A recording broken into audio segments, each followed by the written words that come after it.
Hey Golden Eagles, welcome back to the Soaring Sports Podcast for Golden Eagle Media. My name is Matthew Vanover. My name is Ryan Dean. And my name is Matthew Parker. And we're so excited to be your amazing host for today's exciting episode. In today's episode, we're going to be briefly diving deep into the main topics this week. And the main topics are big historic games and seasons across the board, recap of round 2 and 3 matchup versus Bibb County and Montgomery Catholic. Basketball boys and girls, how they've had two amazing tests throughout the home stand this season. ESports playoffs for the first time in school history. Swimming their season, making history as well. And to wrap it up, we will discuss the hot topic of private schools versus public schools in playoffs and do they need their own classification. But before we jump into action, be sure to hit that follow button so that you never miss an episode of Soaring Sports Podcast. And if you enjoy our show, please leave us a rating, and it helps us bring you more fantastic and exciting content. So with that, guys, let's get right into it. Y'all doing all right today? Doing pretty good. I'm doing pretty good myself. It's a Thursday. I don't know why Thursday is my favorite day of the week. Because it's the day before Friday. It's probably this. This has to be your favorite. This has to be. And this is my favorite. So. Yeah. But we're going to go ahead and get right into it, guys. We talked, like I mentioned in the intro, basketball getting their true 2 starts to the home opening season. The varsity boys and the varsity girls played their second home game of the season this Monday night against Springville. The girls fell short of a victory with a final score of 46-40 Springville, and the boys won in dominating Golden Eagle fashion with a final score of 53-36 Jacksonville. These 2 past home games were a test of both of these Golden Eagle teams, with Plainview being the home opener and Springville being the second. These 2 teams have had an amazing test to the start of their season. Do you agree? I agree, absolutely. Oh, how I miss basketball. Yeah. I think the boys' basketball, obviously there was a rough start. I believe they started with a loss, did they? Because most of the players were playing football because they were worried on the playoffs and stuff like that. But since basketball's over, they finally got all their members back up. They're ready to go and started off rough, but they've been doing good as of recently. Yeah, Matt, what's your take on that? Because I know you know a lot of guys on the basketball team. I know that most of the guys are trying to get back into the basketball after they just got done with football, and especially guys like Kedrick Fisher, Gavin Peeler, DeMonte Sinclair. Denver said Charles still trying to get back into the swing of things for basketball. And so far, it seems like the main leader on the team, Devin Barksdale, the junior, he's been doing really, really good for the Golden Eagles, leading the team in scoring so far through the year, and we're just super proud of the basketball teams.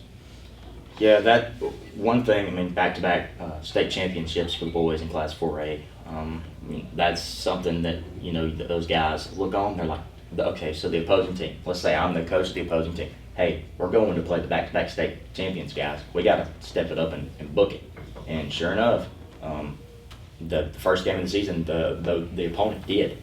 And that was tough, winning or losing their game right after winning the state championships. That was the game before that. Yeah. But you can't win every game. That's just how life is. That's just how life was planned to be. Some people go undefeated like the college football rankings, but that's different. So just definitely super proud of them, and let's keep it up, guys and girls. Let's just keep it up. I do have one question. I'm just thinking about this. So as seniors, the student section, what does that mean to y'all? You're like, oh man, the student section, I gotta go student section. Well, I feel like that means more now than ever before, since past 2 years, especially for basketball. It's been such a dominant run for the past 2 years for basketball and for football in general. There's just so much passion, and just being classmates with those same kids that are on the football field playing their hearts out. It's nice to get behind them and support them in any way that we possibly can. So that's good. Ryan, what do you got? Even before I was a senior, I always thought that student section is one of the most important parts of a game. Basketball, football, all that stuff. Especially basketball, specifically during the sophomore year. Because you saw the student section when Cade Phillips was here, when John Broom and all them were starting. Mm-hmm. It was an amazing atmosphere. And even then, the year after that, the student section was still wild and crazy, and that's the kind of atmosphere that these players need to keep going. Because with the atmosphere like that, when you get that momentum going from the crowd, you just play so much better with a fan base that's right there, screaming, cheering, because they feed off that momentum. Yeah. So no matter what game no matter what game it is, student sections and just overall crowd is the most important part of the game. Yeah, I 100% agree with that. As being in the band for football, which we'll get into that in just a second when I finish this. But being a band kid and being a band member on the drum line, you are a part of the atmosphere. You're a part of how the game kind of falls. Really, I mean, how hard you beat your drum, but that doesn't really make the outcome how hard you scream or how hard you jump. That makes a determination, but that doesn't really make the outcome. But if you make it hard enough, if you yell and scream loud enough, those guys will take it and they will win it, and they'll make you happy. They'll come celebrate with you like they did last year. And not only that, it'll trouble the opposing team. Yeah, that's all right. that noise in their head, all the booing sometimes, like that. Yeah. The chants. I remember during sophomore year, it was Jacksonville versus Anniston. That game was crazy. Packed. It was packed, full gym, packed. And I remember during the game, the Anniston side of the gym was going, "We can't hear you," and I was like, "All right." And then once we started doing our chants, them guys were going crazy. I believe the game was like 80-60, something like that. Somewhere around that range. And then right towards the end of the game, we started going, "We can't hear you," right back. And that's the most important part. Like as I was saying, it's like no matter what, you got to keep that momentum going. Like it doesn't matter if you're down by 15, because stuff like that can change change like so easily. And like you were saying, like the band. Specifically during football season, I feel like the band is the most important part of the student section. Because when they're playing their music, banging their drums, all that, it gives, when they hear that, because how sometimes when football players walk into the field doing their little warm-ups, and they got that music playing, and they feel like they're in like a trailer or something. Yeah. Like, it gives them the determination and the motivation. So stuff like that is very important. And I fully agree that student sections are one of, if not the most important part of a atmosphere, of a game, of a crowd, all that. Absolutely. Do you know who do y'all know who got the student section of the season this year for TV24 or whoever? I don't know. If I'm not mistaken, that was Ohatchee that won it. I'm not mistaken. Yeah, because I know that they do competitions like that. And speaking of momentum, like Ryan just said, we're going to go ahead and jump into football. Just clap right there. I mean, they had an amazing season. So proud of them. The Golden Eagles made a deep run into the Class 4A Super 7 playoffs to close off this historic season. The Golden Eagles fell short of Montgomery Catholic in the quarterfinals with a final score of 44-20, Montgomery Catholic.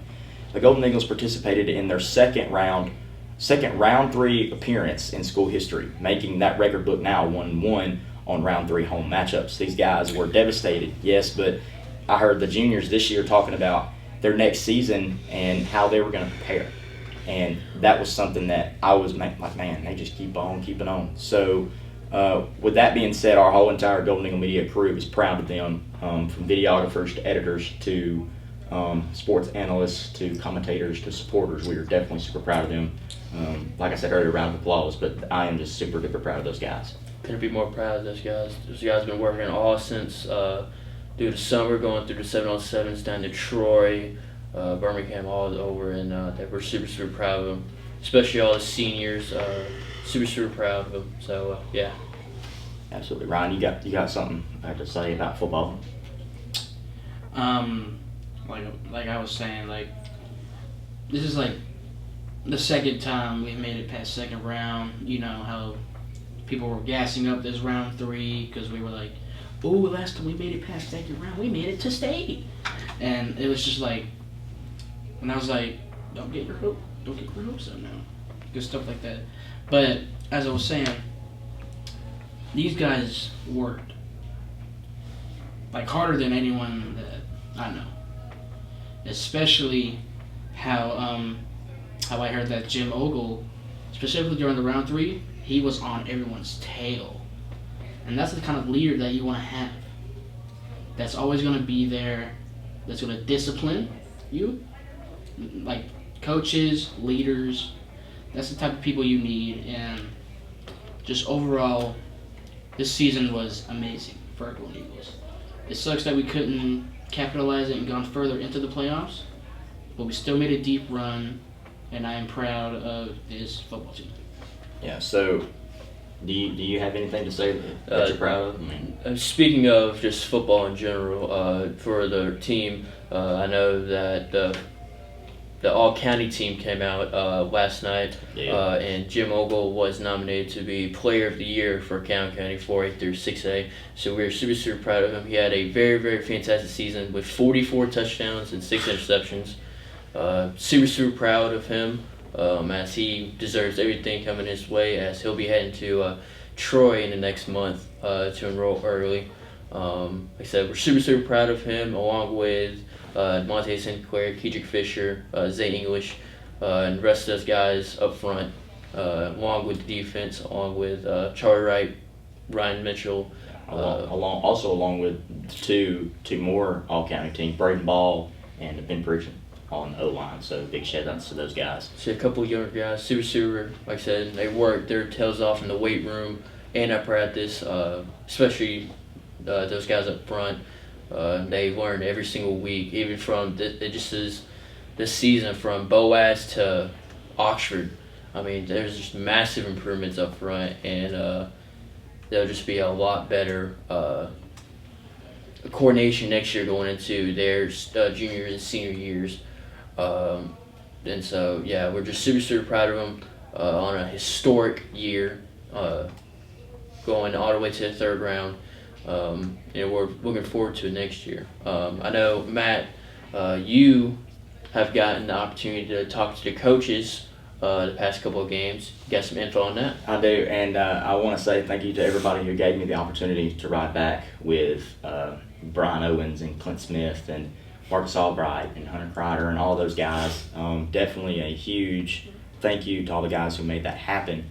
But I will say this, after the Bibb County game, those guys are fired up. We went there, dominating fashion 2 years in a row. It wasn't a blowout game, but it was a back-to-back one-touchdown win ball game. And both of the scores that Bibb County made this year and last year, and the scores that we made this year and last year are all under 100. So that was under 100 2-year game. But right as they got back on their charter, the coaches were looking at the bracket and analyzing the film as the miles went by. The main thing was really a ton of film analysis and a ton of planning of when practices should be, when what they're going to run, how they're going to strategize that, just different things. And but most of the playoff talk was other scores in the region around the area. Also, that they were celebrating about Charlie Wright's 100th tackle came at the Bibb County game.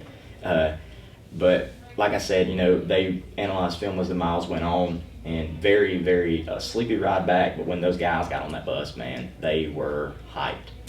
I mean, but seeing that being on the bus, the first bus with the coaches and the police escorts in the front, and seeing and circling the square with those guys, they care more about the team and the school and their families more than they do anything else.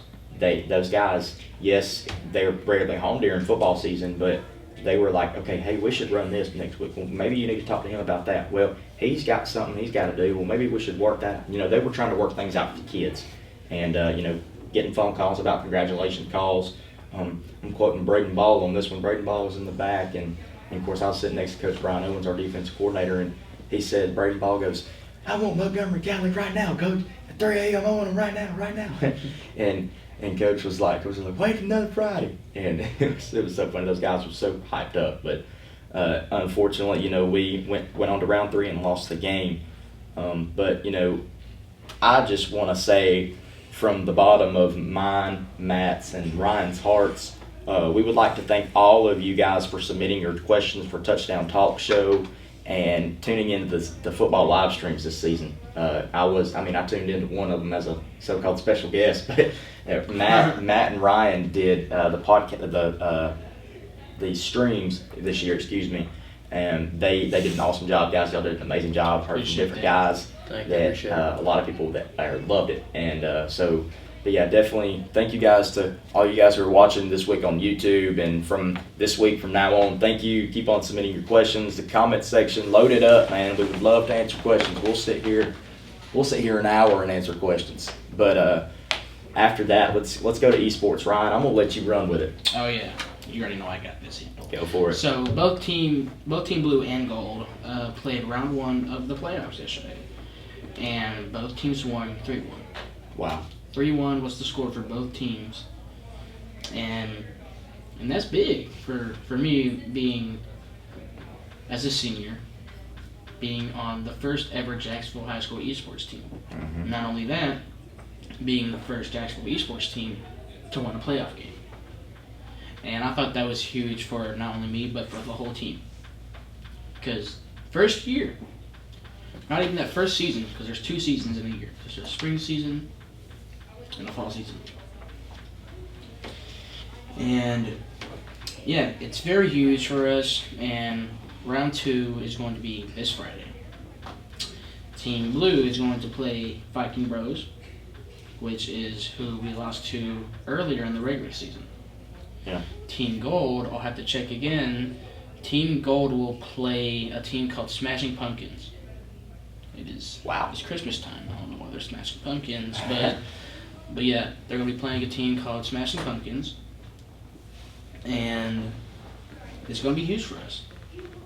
Team Blue obviously wanted revenge on Viking Bros because they lost by a smidge against them. And Viking Bros is a top 10 team as well. They're ranked 7th in the whole state. Team Blue is ranked 10th in the state, while Team Gold is ranked 4th in the state. So Jacksonville has 2 top 10 teams in their first year of esports. That's insane. That's pretty pretty cool.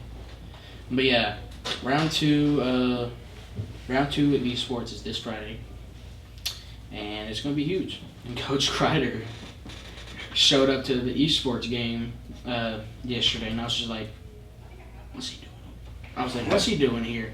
I looked back, because I won a game. Yeah. And I had my headphones in, and I was listening to music, and Coach Kreider just goes, yeah! I'm just like, There's Coach Kreider. I just looked behind me, I was like, what's Coach Kreider doing here? And then we got a flick, we got a picture, posted on my Snapchat story. And yeah, it's a big win for both teams, and we're going to try and keep that momentum going into Friday. Sweet. Well, we're definitely excited to hear that y'all come back with another win. Like Matt over here, you know, when we win baseball games, he comes back and he's happy. And baseball is to come here in the next couple of weeks. That wasn't one of the topics this week, but since I brought it up, you know, y'all are getting ready, so we can't wait to bring y'all information on that in the coming weeks. But also want to go with along, because what Ryan said, making history, and you know, we all talk about history and everything. We want to congratulate all the swim team, for ending their historic season. The first ever swim team to ever be Jacksonville High School affiliated. Definitely super duper proud of them on behalf of all Golden Eagle Media. Great job, guys. Y'all keep it up and swim on into next season. And bass fishing and obviously esports is not done with their seasons yet, but we will continue. But with that being said, the hot topic is here. I'm going to go ahead and get this straight right now. We are not talking about this topic due to us losing to a private school. That is not why we're talking to this topic. That is not why we're talking about this topic. This is a huge topic in the state of Alabama, and we feel, as us three, we voted on it last week, that we need to talk about this. Yeah. And if you have anything that you would like to submit on this, please shoot us an email at JCS. I believe. I believe, or the email will be in the end. But we're gonna go ahead and get right into it. So Matt, I'll let you run away with this one. Start off. I know that as of statistic, there are 450 private schools compared to 1,511 public schools in 8 different districts. And there's just so many teams that They can make decisions to play a class higher than their class, and they sometimes can recruit special players in the local area. I know that some of the teachers were kind of talking about how maybe this needs to be talked about more. This maybe needs to be brought up to the higher-ups at AHSAA, up to the president and all of the higher-ups. Ryan, tell you a little bit more about this topic. Well, in terms of talking about whether, well, this is just how I feel. So I'm gonna go ahead and get it started. This is how, yeah. I'm gonna go ahead and get it started. I'm gonna go ahead and get my debate on it. Even though they're private schools compared to public schools, they are still considered schools. And like as I was saying, they're still considered schools. And in the AHSAA, they get all the best schools to compete against each other in sports. That's including private schools, Catholic schools, and all that. And I agree that everyone should be given a chance in an AHSAA playoffs, stuff like that, because they're still schools nonetheless. But I can't understand why people would say that private schools need their own playoffs, stuff like that, because like you said, they recruit special players in local areas, and they're just private school compared to public schools. Yeah, I got you. But I think that every school should be given a chance, no matter what kind of school they are. Private school, Catholic, whatever they are. Yeah. And that's just how I feel about it. Yeah. And there's nothing wrong about how you feel. And like Matt, there's nothing wrong with how he feels about it. Here's what I take on this. Do I think that some people have better competition or bring bigger competition than you? Yeah. Do you think they're going to be, like, let's say like a wrestling match, there's going to be somebody bigger than you in a wrestling match, and you just got to face it? Montgomery Catholic was that instance in Jacksonville. And again, I'm not talking about this because we lost to Montgomery Catholic in the quarterfinals. This is not why we're talking about this. We're talking about this because this is a big debate. But Montgomery Catholic had the talent. They had the fan base. They had it. I mean, what else can you say? I mean, started the safety, and then they ran from there. But do I think that it is right that public schools and private schools play each other? Yes and no. I feel that they should have their own classification, like 1A through 7A, and then private A. But yet again, we also have to think about those numbers. Where will those numbers fall, enrollment, and all that other stuff. But recruiting, I'm not a big kind of guy on recruiting. I can't stand high school recruiting. I don't like it. It's not fair to me. I just don't understand it. But the state has made decisions that higher classifications can move down to lower classifications to play, and then lower classifications can move up to higher classifications to play. They pick. Let's look at Jacksonville. I don't think we've picked who we want to play in a different class in playoffs. I don't think that's what we do. Now I may be wrong. I may be something probably, I don't know. But I mean, that's just how I feel. But I believe that there should be a private A and a 1A through 7A. I said, just kind of go back to what you're talking about with Montgomery Catholic. I know Montgomery Catholic has some great coaches up there. I know they got a couple of former SEC talented players. I know Montgomery Catholic's head coach, Coach Johnson, down there has been running that program smoothly for the past couple years. One of the better head coaches across the state, regardless of classification, and he works his players. He pushes them, and he's just a great coach you want to be with if you're a player. Same thing goes for St. Michael's. St. Michael's is another private school. They're down there in Mobile. Great coach, head coach in Philip Rivers, former pretty good NFL quarterback. Pretty good. And just a Hall of Famer, ain't nothing like that. And he works his players. I know his son, the quarterback, was top 10 in passing yards and touchdowns all year, and he's only a freshman, which I know he works his tail off. That the whole entire team, Brody Jones, they work really, really hard. Like I said, I don't think private schools should get punished, but I do think the recruiting aspect is completely out of play. I feel like that just overall private schools should be able to play public schools, but the recruiting aspect is a no-go. Yeah. That's what I was kind of talking about, saying, like, I can definitely understand why you would want private schools to have their own sort of playoffs, and it's for that specific reason. It's the recruiting. I think the recruiting in private schools is severely messed up. But I still think that they should be able to play public schools. They just got to fix the recruiting aspect for private schools. Yeah, and a lot of these guys who are good enough to be recruited in the HSAA and private schools, Catholic schools,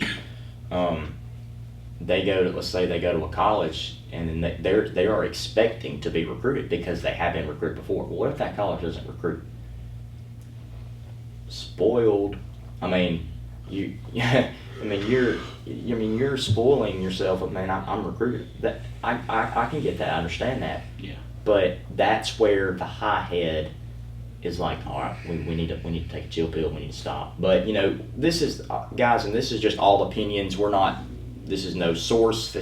We're just all talking about why private schools are in here. And like I've said, we're not talking about this because people around here get their butts beat by Catholic schools or private schools, and it was just a hot topic that we had voted on that we needed to discuss. But is there anything else that y'all would like to add other than that? And that's a wrap. There's not really much that I can add. I kind of gotten all my stuff that I really need to say. Yeah, same here.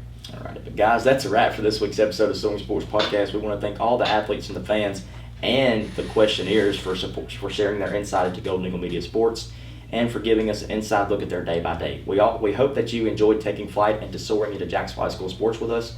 Don't forget to follow, rate, and review our podcast. Your support means the absolute world to us and all the student athletes out there. Until next time, keep cheering for Jacksonville High School teams and athletes. And remember, in a world of high school sports, every victory, every defeat, every moment counts. Keep soaring, guys. Go Eagles, and happy holidays. Go Eagles. Go Eagles.